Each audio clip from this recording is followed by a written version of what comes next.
एक बार बूढ़ा गधा सूखा कुआं में गिर जाथे और कई घंटे चिल्लाथे रोथे।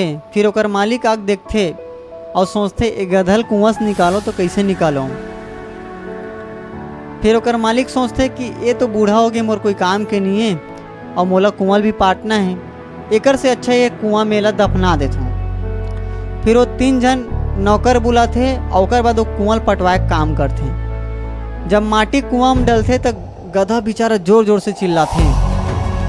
कुछ टाइम बाद गधा शांत हो जाथे, पीठ में माटी गिरोल झटकार के नीचे गिरा दे और वही माटी पर चढ़त जाए। धीरे धीरे कुआं पटात जाथे और गधा वही पटाए वाला माटी में चढ़त चढ़त कुआं से बाहर आ जाथे। और ये सब ला देख ओकर मालिक हाँ आश्चर्य हो जाथे। तो एकर से हमारे ये सीख मिलते संगवारी हो कि दुनिया में माटी पाटने वाला बहुत मिली।